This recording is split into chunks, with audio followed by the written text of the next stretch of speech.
This is Pam Electric Ghost, and we're live on the air for the second time with Roseanne Forte, international best-selling author. And I want to welcome you back to the Pam Electric Ghost podcast. How are you doing tonight? I'm doing great, and thanks for having me back. So fun. I really enjoyed our conversation last time, so I'm looking forward to this one too. We just remind the viewers and listeners we are a featured podcast on Newsly. We've got that coupon code GHOST, so you can check that out later. We'll be on there later tonight or tomorrow. And so want to let people know they can check it out, use the coupon code GHOST, and then you can listen on Newsly, the audio version of the podcast. Today, we're actually at episode 1027 of the podcast, and that's tracking since 2016. And today we're going to have the topic of how to navigate being alcohol-free during the holidays, which I think is a timely thing to discuss, because this is the holiday season where that becomes probably a hard thing to figure out. And so we can talk about strategies regarding, trying to fulfill that goal. So again, thank you for being on the podcast. Yeah, thanks. Yeah, it sure is. It's hard for people to do, even for people who aren't regular drinkers, right? They just don't want that as part of their life. So whether you're being intentional or you're like, okay, enough is enough. I really don't want to do this, but my grandma triggers me, my brother triggers me, so I've developed some strategies, 5 things actually, that I can, that should be able to get you through an alcohol-free event or a family gathering. And whether it's for the holidays or for any other time of the year, this system really works. So you ready? Yeah. This maybe you can talk about like what the steps are, and then we'll discuss like how people can integrate that into their holiday plans and figure out how to be successful. Yeah, my first strategy is being 100% all in, because 100% all in is so much easier than 99%. And that is the case with anything, right? If we're going, well, I'm pretty sure I can, then that 1% can be a real bugaboo, right? And you start torturing yourself. It is really phenomenal, the difference between 100, like, I'm doing this, I'm like going to bed without it, like you just got it in your mind, versus, oh, I'm really worried, and what happens if this happens? And then you're there and you're thinking about what might happen and what if, and nobody will care, and just want Yeah. It's agonizing, right? You can see that.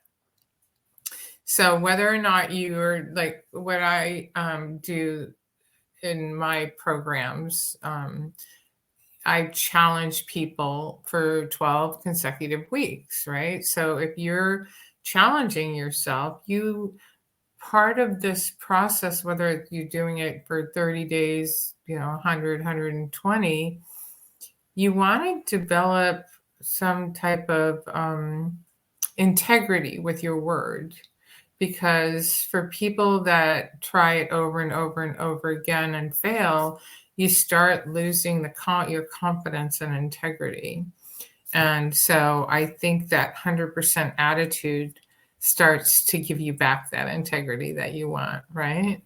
Yeah, because I mean, I think the issue with that integrity is like you go to some events, family events and social events during the holidays, and there's alcohol around, and there's a peer pressure because they'll just hand you it.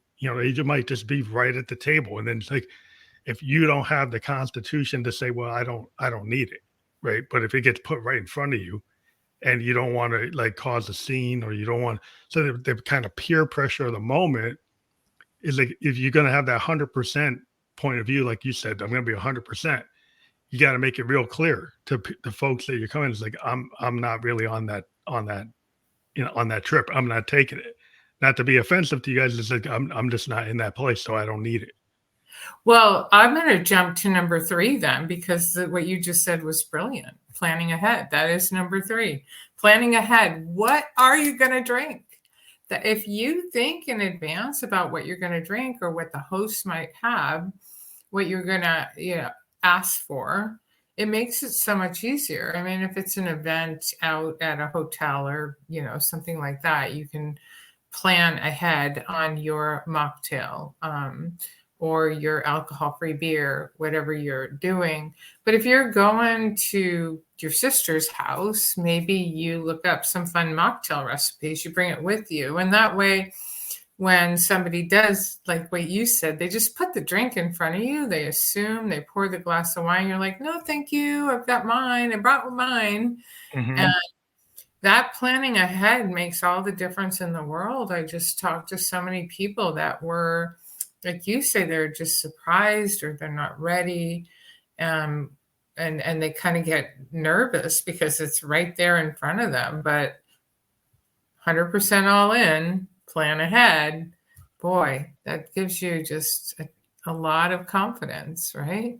But when you're planning ahead, does it make sense to actually talk to the organizer of the event, whether they're somebody you know or don't know, or to let them know, is like, I'm on this non-alcoholic journey, and like are there options at your party? Do you have those options? Yeah, it's so funny. Have you thought about those options, or you just didn't think about it? Well, here's the great thing about that. I think when you first, if you're just now associated with or wanting to be associated with being a non-drinker, I think it is a good time to call the host and go, hey, what do you got to drink? I'm not drinking this Christmas season or this holiday season. And they're like, oh, I'll have some, apple cider or whatever. And maybe that doesn't, seltzer, soda, or like the mocktails. Like or they might not have anything, I don't know. Because there's also situations like I'm a diabetic, and diabetics, like, we have the same kind of concern whether or not we were, we attend, like, I'm a type 2, and I really can't have alcohol at this point with my type 2 journey. Is like it actually affects my A1C really bad, and so I just can't have it. It doesn't work for me. And so I would suggest to people, like, well, I need something that's like low glucose too. So when people have the cider and they'll have other things, like I have to have something that's like, seltzer with a little lemon in it, or something that doesn't have your diet drinks, or something that's not going to knock my sugar out. And, right. I have to be clear with people to say, hey, otherwise it's like, I'm just going to have seltzer or water, Yeah. And depending on who it is, if it's a family member or a really close friend that you don't mind asking, fine. But if you're unsure, just bring your own. I used to go to pool parties and bring seltzer water and grapefruit juice, and and it's a nice, refreshing mocktail, right? And so if you're unsure or you don't think they're going to be, you can count on the fact that they're going to have something that you're going to enjoy. And that's another thing, make sure you enjoy. Don't go, just water. I mean, if you're at a place where they really don't have it, like if they've gone like full in on being an alcohol event and have everything under the sun, and then didn't think about the people who don't drink, then you're kind of left with the seltzer or the water, the mineral water or whatever. But right. you kind of bring your own just as a backup, if it's that kind of situation. Yeah. And so that is point number 3. Now, point number 2, because we skipped over point number 2, but maybe I should bring 3 up to maybe I should jiggle these around a little. But point number 2 is being future focused. And there's a reason that you're putting alcohol to the side, right? Maybe it's affecting your health. Maybe it's affecting your productivity.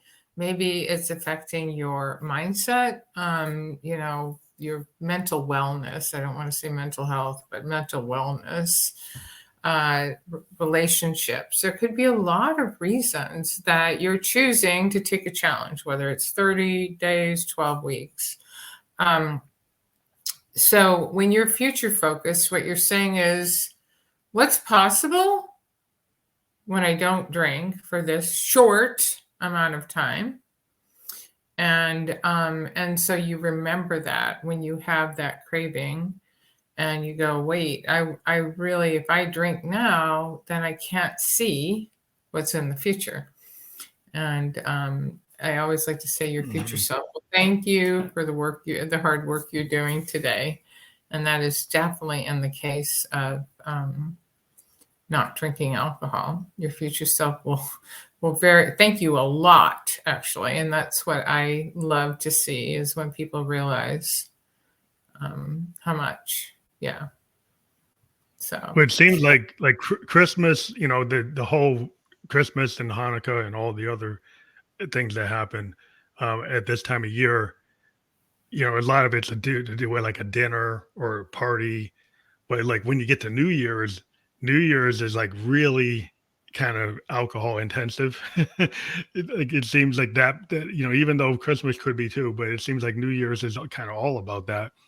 Um, so is there different strategies for different type of holiday events? Knowing what the focus can be on certain ones. what I like to tell people is to give themselves a different kind of challenge during those events. We just had a client who, he was faced with an event. It was a reunion, for a high school reunion for his wife, and his wife really wanted him to go, and he didn't know if he was ready to do it. And we went through all the 5 things, but one of the things I challenged him to do was to look at something different. Like, how can I create connection with different people? Like, what does it feel like to create connection and have deep conversation? Or like, how much closer can I feel to my wife or my significant other when I'm not drinking? Like, start doing these like little scientific tests, right? Yeah, what can you do differently if you're not don't have a drink in your hand? Like if that Or drink is giving you that liquid courage, like if you've always been used to the liquid courage to kind of be able to not be uptight at the party, because like, oh, loosen up. Yeah, so everybody's, oh, loosen up. You got to be like on. So the typical thing about a party is like you loosen up by taking a drink, right? And so, but can you learn to do that without the drink? Can you learn to be comfortable in that social environment and not be triggered and not be have a lot of anxiety? it will be uncomfortable at first. Anytime you change any habit, even if you promise yourself not to use your cell phone before 7 o'clock, right? Any bad habit is hard to change. And so, or it's challenging, but that's where the mindset comes in, because 100% is fairly easy and 99% is fairly difficult. But the other thing I challenge people to do at events that's different is to notice how many people really don't drink that much. That was a big shocker to Yeah, me. Like, wait a minute, was I the only one that drank that much? Like, a lot of people like nurse one drink, you know. yeah, And I was shocked at how many people didn't drink alcohol like I did. That's one awareness strategy. Another awareness strategy is the opposite. Look at people who are drinking heavily and start watching everything change. And, mm. their voice gets louder. They get closer to you, more touchy feely. They say things they probably wouldn't have said. Or inappropriate Yeah. behavior. Yeah. Yeah, And when you're an observer, you can have some fun with this, or you can be horrified like I was and go, "Oh my gosh, I thought it was funny. I didn't realize I was that loud." yeah. Right? You start to have that perspective where you're actually observing and listening and watching, and then it's like, wow. And one thing I also learned is like I used to be an Uber driver during the holidays, and I would get Oh, get you see a lot. I would get the result of the people who were kind of out of control, and they purposely used the Uber so they could be out of control versus somebody who drives to a party and knows they have to drive back, right? They tend to be more responsible knowing that they probably don't want a DUI. But like if you've got this mindset, like Uber kind of enabled people to get into situations where I would get these regular customers, and every time I met them, they were totally trashed. And I'm like, well, that's that customer. That's what they choose to do in the weekend, on the holidays, on St. Patrick's Day, on whatever. They would always choose to be in that state, and I'd see them in that state, and I was like, wow, they're choosing to be in this zone. Right. Well, I totally. I want to know from you: are people better tippers or worse tippers when they're trying? Well, you have certain people, their personality is kind of accentuated, and so you have the kind of happy drunk, and they're not Sure. obnoxious, so they tend to be good tippers. But the person who is tends to be, they like the bad drunk that gets into a bad mood and they find reasons to get mad. Oh, Like yeah. like they give you the directions for home, and they're the wrong directions, and they're the ones that put it in the app. So then they blame the Uber driver, and they don't want to give you a tip, and they say, "Well, you messed up." It's like, "Well, you're the one to put the direction in." So Wow. so it's like the person who doesn't take responsibility for the direction, that it's kind of not fully there, and they tend to be hard to deal with, like the hard customer, the Well, one that's bless your damaging the soul car.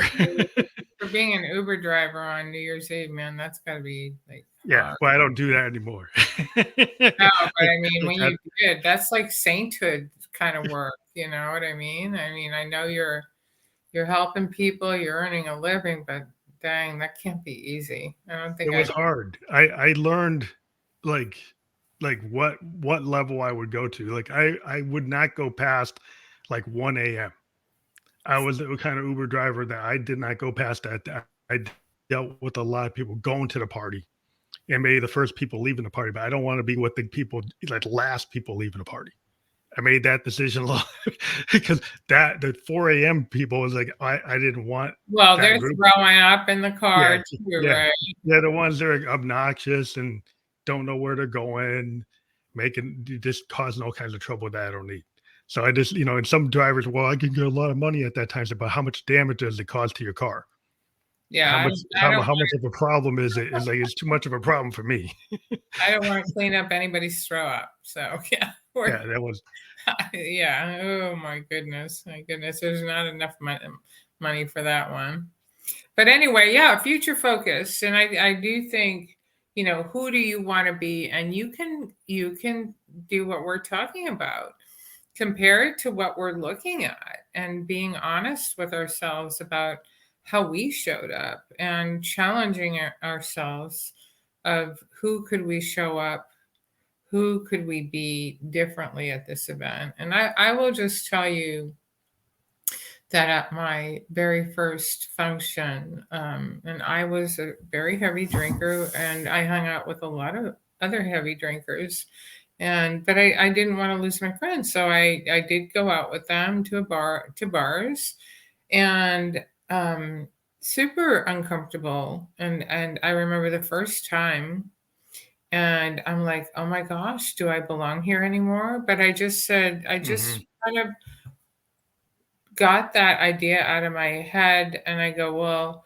I have to stay a little bit, right? And talk to my friends. But once I got that idea out of my head, or that discomfort, and I started talking to my friends, like 5 minutes later, it was like, this is so much fun. I don't care. So it was that initial discomfort. I think maybe because your body's just doing something that it's not accustomed to doing. Yeah, But once I definitely. got in the groove, I was like, I can be friends with them. This is still fun. And I ended up staying a long time, as opposed to not, I had planned on leaving early because I had told myself this lie that I didn't belong.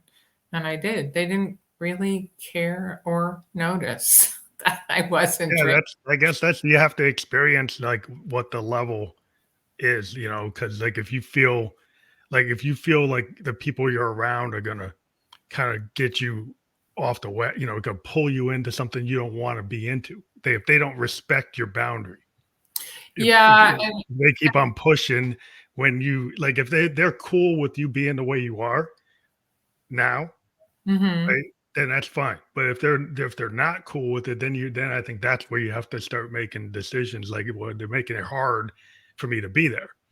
So if it, yeah, And I'm going to be honest, in my years of coaching, I have noticed that men are so much more hard on other men for not drinking, showing up, and they get put, they're that 100% all in is super important.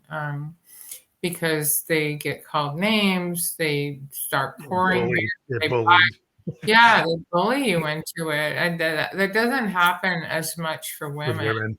Yeah, it's Yeah. the frat boy behavior. Because I was in a frat, and it was a nerdy frat, but there was still that frat boy behavior. And Mhm. that frat boy behavior was all about bullying, and the elder frat guys taking the recruits and saying that they got to be subservient and pushing people down and be bullying over and over again. And I just got like, when I was in college, I was like, I thought I wanted to be in the frat, and I got into like the science, the techie frat. But even the techie frat had the problem with alcohol. And eventually, to me, is like, I decided I don't like that, because my dad was like, was an alcoholic, kind of a binge drinker, and I didn't like it, and I never liked it, and I never got into it. And then when I said, "Well, I thought this frat was supposed to help me socially and everything," and then I just saw all these negative aspects, and I ended up getting out of it because I couldn't find a way at that time, when I'm 21, 19, 20 years, I couldn't figure out how to be with these guys and deal with the stuff they were doing. I didn't like the bullying. I didn't like the kind of alcoholic games they were doing. I couldn't stand it. So I got out of it. People Well don't, "Well, how come you did that?" And I was like, "Well, I couldn't deal with it." well, I think this is another, part of the process is being aware of who you're hanging out with and what their motivations are. I think I see stories that people don't care, people don't notice, people love you for you, but I also see stories of heartbreak and realizing the only reason they cared about me was I was a drinking buddy, and the minute I didn't drink, I didn't belong. And there's a gamut, and as heartbreaking as that is, I would ask you to ask yourself, what kind of friend do you want? One that cares about who you are, or one that cares about whether or not you drink with them, And I don't think I lost any friends over it until I started coaching. Then it became a little bit different, but I totally understand that. But nobody really cared. But I do see some heartbreaking, like, wow, they don't want to hang out with me. And I'm like, well, what does that say about your friendship? And what does that say about who you want to be and the friends that you want to have, And so this all, whether it's 30 or 120, 12 weeks, I'm sorry, 84 days, it's all an awareness situation. Who do I want to become? What am I doing? What's it causing me? How much better is life? How did it used to be? How is it now? So yeah, it is. Well, You it's want kind of like, not just even the friendship, but kind of being felt like the peer pressure of the frat was, this is going to give me social connections for upward mobility. But do I right. have to deal with that bullying to get those social connections? And I said, well, I didn't like the bullying to the point where it was like, these guys aren't even really friends. These guys are like saying that they're going to give me all this social networking mobility, but they're doing all this negative behavior.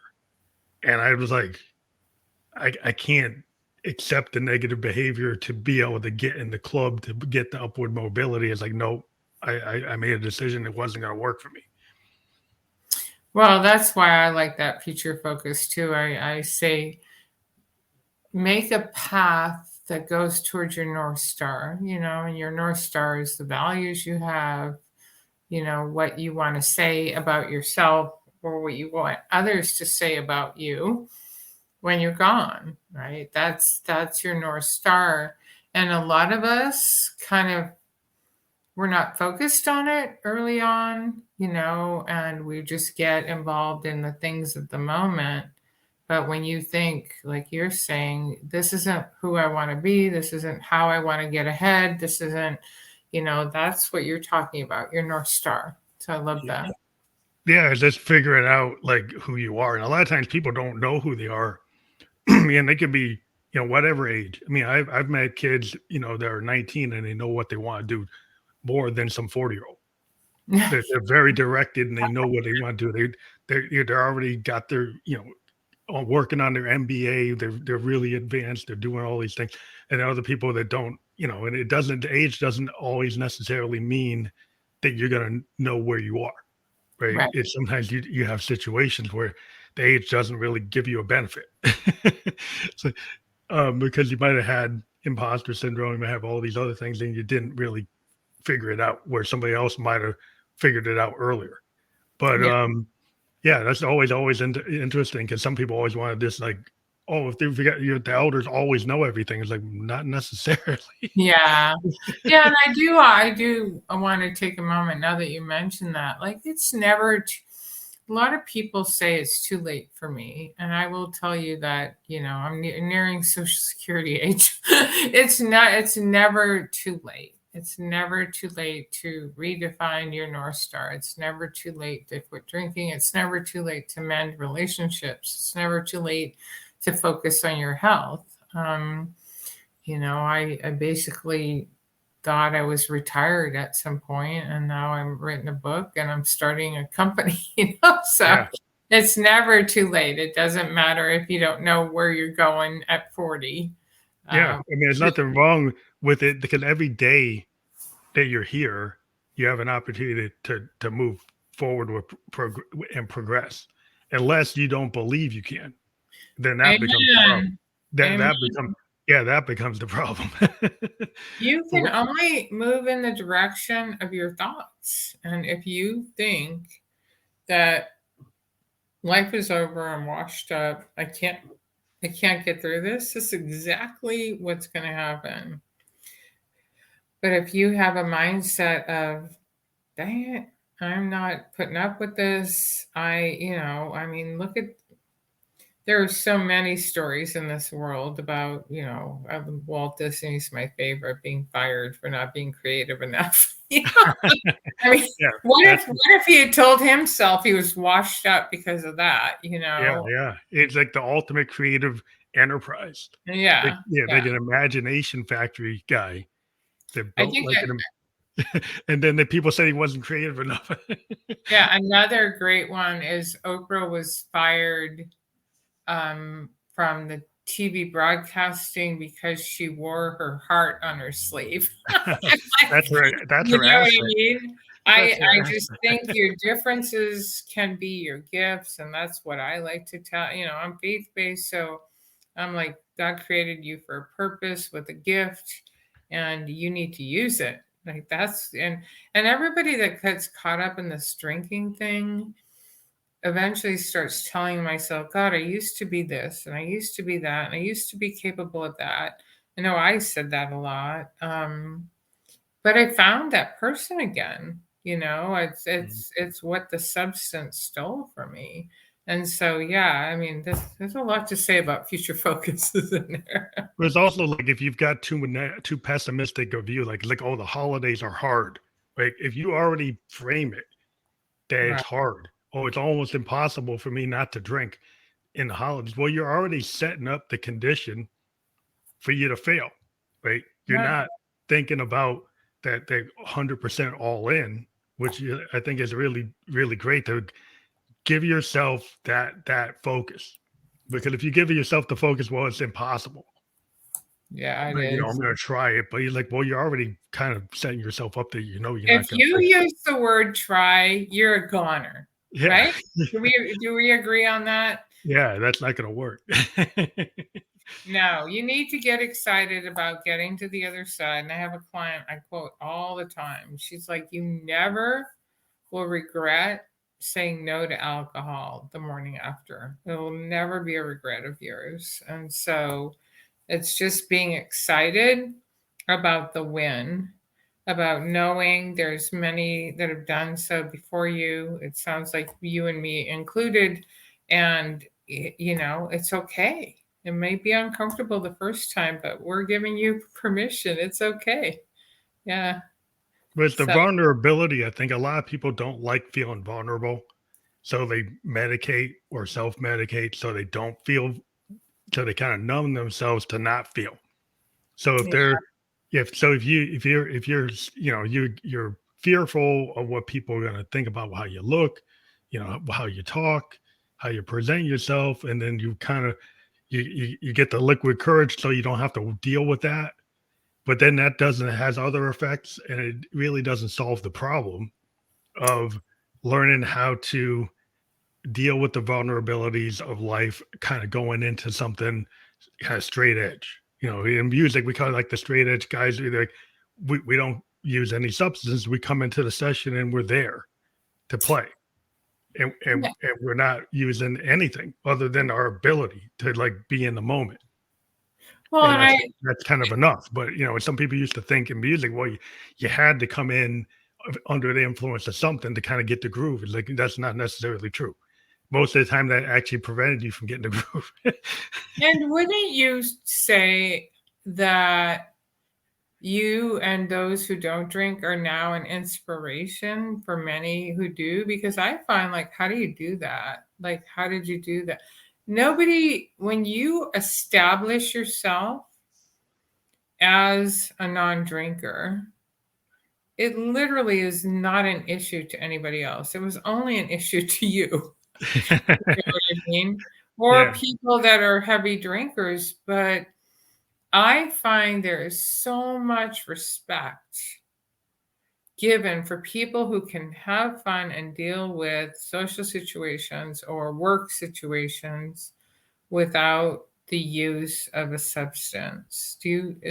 experience? Well, I think what people find out is like you end up showing up on time. You end up being able to do the whole session. You don't have complications. Where the old thought was, oh, you had to have some kind of buzz.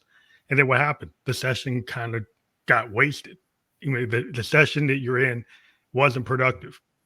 The Yeah, guy kept on disappearing to the bathroom, or they kept on miscuing. They kept on making mistakes. You got to keep on doing it over and over. So the idea that actually works, like most of the time you look at it, it didn't really work. Like you had a romanticized a vision of what that is. And what it was is like you're not productive, you're wasting money, you're wasting time, you're wasting everybody else's time. So it's like they're getting to the point where people are showing up in their present and they're just dealing with their emotions in that frame without the using the oh my, affectations of the substances. And you actually end up doing a better job. and But oh my gosh, you talked about getting ahead, right? You want to get ahead?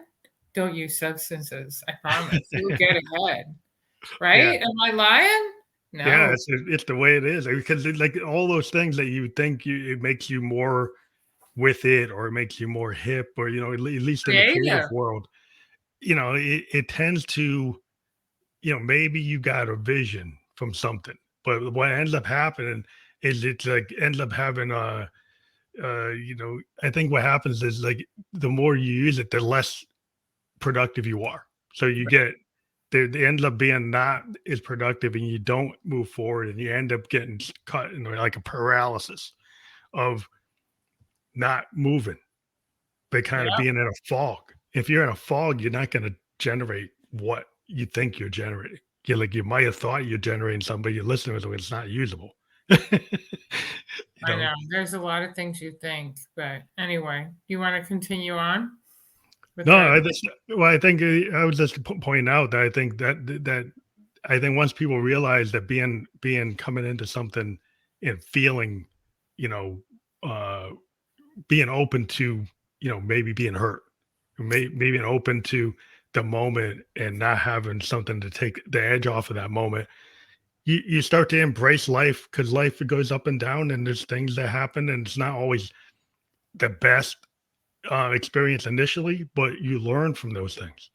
Well, alcohol, certainly for me, and I think for most people, makes us more susceptible to emotions that we didn't want. Like we fly off the handle easily, we get hurt more easily. And I think without alcohol, we get to experience, discomfort and pain, but we learn how to deal with it, in really healthy ways. And it's not as hard as we once thought. As a matter of fact, when we compare it to how we dealt with things with alcohol, it's definitely a benefit. So yeah, I agree with you. So it's like a less triggered response. Your voice isn't as loud. You're not as Hmm. bombastic. You might not be like you might have lost some of your self restraint, and then you're like sorry about what happened. It's like, well, oh, I kind of flew off the handle.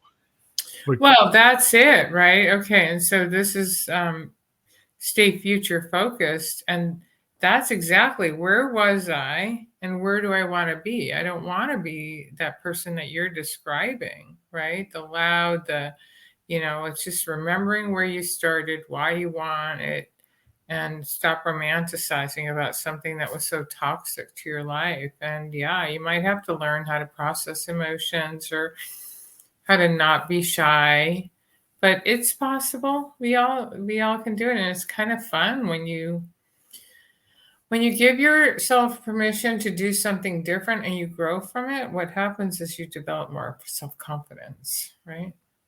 and also the memories you have from that moment are going to be more clear. That you're actually it's not going to be fuzzy, it's not going to be hazy, and you have less regret Or it's for not going to be zero. Like, I mean, seriously, a lot of people black out. They don't even remember. At the end, I wouldn't remember what I ate and until I saw it on the plate in my, on my coffee table the next morning. It's just, yeah, so much better on this side. So, there's so many benefits, but I think with commercialism and what you see on in social media and on TV, we're getting fed all this information that's saying, oh, that's going to make it better. Like if you have this product at the party, you're right, going to have a good time. So like then you have to not only do you have to deal with the peer pressure of the people at the party, but the kind of social structure of society is saying, oh yeah, this makes it a more enjoyable experience if you have this drink. If you have these things so then how do you redefine that and come up with different things to do? Like you come up with other things you could do, like maybe you get into like the actual cuisine. You right. get into the parties, like people playing games at the party and actually focus on maybe playing billiards or playing cards or doing some kind of word game I or bet you win more often too. yeah. Yeah, because if you're there, then you actually might win. Yeah, yeah. So anyway, that was future focus. That was a good one. We have a lot of reason to be future focused, right? Yeah. So this one probably won't surprise you, but it's really important if you are intentional about wanting to be successful during the event. And that is creating accountability. And you mentioned earlier maybe the host, but maybe that you don't know the host. We don't know. It doesn't need to be the host. It should be the person you're going with, right? You should tell the person you're going with that you don't plan to drink that night. And so you've just set the stage of accountability. I always tell people, I don't even think we've mentioned, I'm the author of a daily devotional, right? The plans he Mhm. has for me. But if you get the devotional, you have access to a private Facebook. And I tell people if you're going alone and you don't trust yourself, or the person you're going with doesn't give you enough, a lot of people go, well, they don't support me, they don't care. Well, then post in Facebook, hey, I'm going to an event tonight and I plan on being alcohol free. Boom, accountability, right? There's a lot of ways that accountability can happen: a friend, a family member, the host, or a Facebook group. But Hmm. once you get something out of the darkness and into the light, then again, it makes it a lot easier to be 100% all in, because you've stated your intention. You're not going to tell somebody I plan on being alcohol free and then go, well, maybe I will, right? They don't Yeah, it's work not all together. in. Yeah. Well, it's Yeah. like, yeah, it's like when you have to make a declarative statement, right? You got to actually do it. And it's a lot of things in life. Is like, as an artist, is like you can have all your work sitting in your room, or you can actually put it out, right? And it's the idea of like you said, posting it on the Facebook group is like, well, thinking about posting it isn't to posting it. Like you could be all these people thinking about doing a podcast, and then 5 years later, and they never did the podcast. So it's like, yeah, it's Thinking a good about being idea. accountable and not being accountable. Right. I Yeah, love yeah, you got to do it. Like it's like, and people have to say, well, I got to get this step and that step before I do it. It's like, sometimes it's that first step is the hard step, and it really is, because I think that you're dead on right, because once you tell somebody, it's real, right? When it sits in your head, it just circles around and it takes up a lot of space. But once you tell somebody, it just makes that 100% all in so much easier. And now you're like, what is it? I'm thinking like of a Disneyland ride. Once you strap yourself in, or Space once Mountain. you Like get on the ride, you're once committed. you're on Space Mountain, you're on Space Mountain. You can't get off of it. Like once you're on that climb, like you like any kind of roller coaster, like that's it. Like you Yeah. start, you can't back out once you're on that first climb. It's like you're already all in. That's it. Yep. 100%. See, that's the taking, you're right, that taking that first step, getting it out of your head and into another person's space is where accountability comes. And It's really like in the plans he has for me. It's like a lot of times people like you can have as an artist, I have a general plan when I'm going to write a song. It's like I sit down and say I'm going to write the song today, and then mhm, what makes me write the song, I hit the record button, and then I hit my fingers on the piano, and I was like, well, it started. That I can't back out now. right. I'm on the keys. It's going to happen. But if you just sat there and like, well, I'm going to write down the lyrics, I'm going to go do this, I got to go set this and set that, then That you say, sounds like well, procrastination. yeah, what happens is like you'll get guys who spend all the time trying to prep before they actually hit the keys. And Right. then they say, well, it's not right, so I won't hit the key. Well, me, I was like, well, I can go back and fix stuff later. So I'm going to hit the key and start. And I think that's where the plan is. I'm going to be creative. I'm going to create that piece. Yeah. And it's like, don't worry about the mistakes. Don't worry about where it's going. You hit the bad note, because there are no bad notes. It's like you take it and it takes you on a journey. And I think a lot of times people have a hard time starting that journey. Like you said, Well, it's like you don't have fear, an idea. yeah. Fear is just a killer of dreams. And it's really hard for me to watch somebody gripped in fear, because it takes over, and it kills all your dreams, whether it's creating or moving towards your new future self. And but the only way to get out of it is to practice it, and maybe baby steps. I'm just talking about the fear thing overall, but Yeah, yeah. yeah. But I think, navigating the holidays to be alcohol free, that's a goal, but you have to put it into practice. Like you said, like you have to, talk to people, find out, are there going to be options? Yeah. Or talk to your person, like you said, the partner you're going with, to let them know.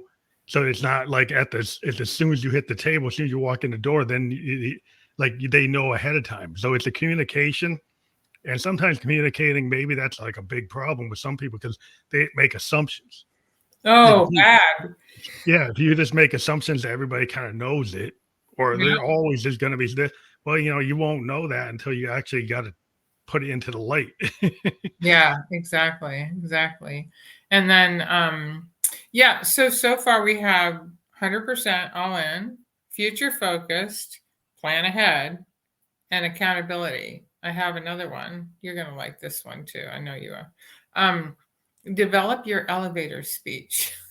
Oh, that's a good one. Because you're inevitably, if people are accustomed to seeing you drinking, why are you drinking? What are you drinking? Why not? Blah, blah, So Have your reason. super important to think in advance about what you're going to say and how you're going to say it.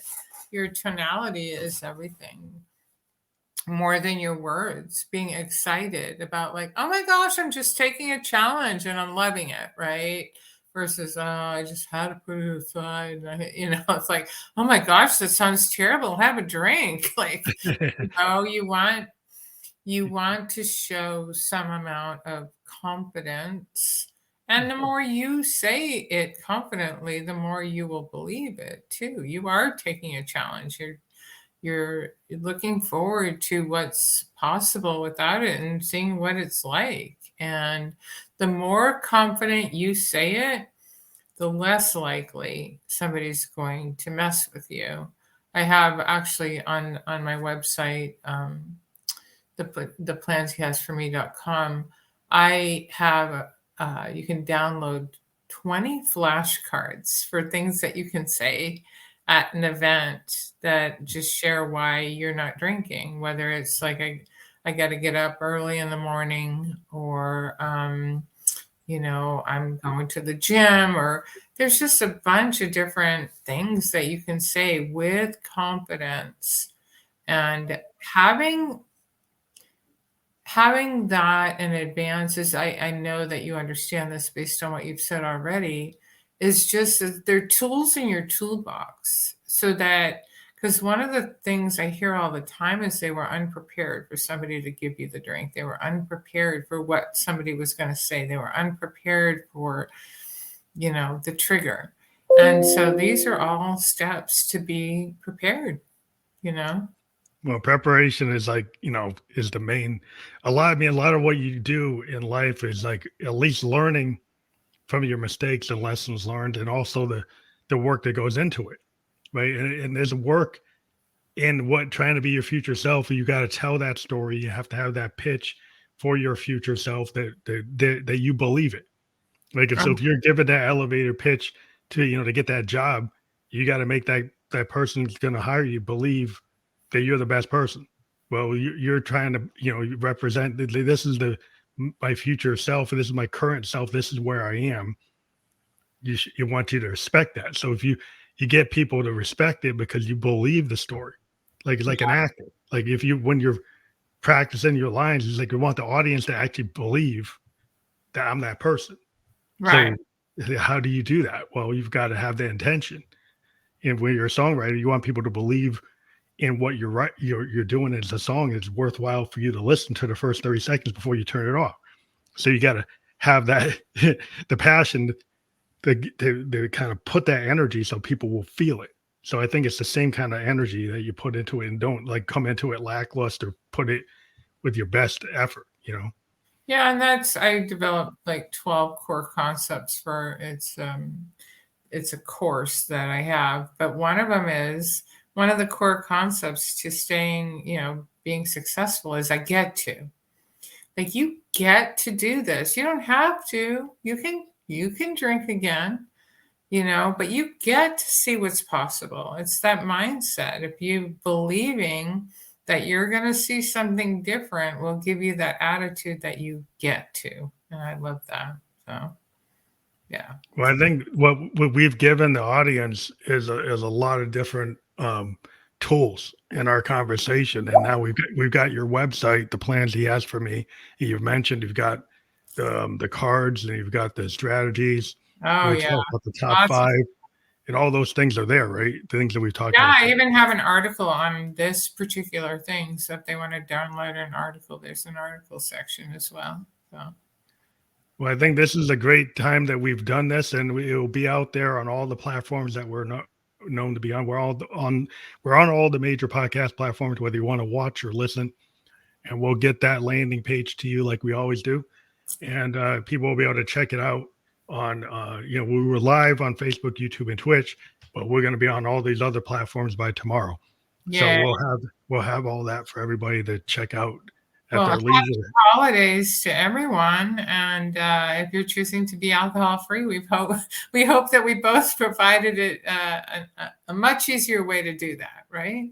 Yeah, I think it's just a cool thing to talk about, where people maybe didn't have an idea how to approach it, and now you've given some people something that's digestible and be able to understand it and try it out. Not to try it out, but you got to look into it and then see if it's for you. And then, like we said, you probably can't just try it. You got to do 100% if you're going to be into this kind of idea. But at least engage by checking out what we've talked about and dive into it deeper at the plans he has for me. Yeah. Thanks so much for having me. It was great. Always great to talk to you. Have a good night. Have a good holiday season. You too.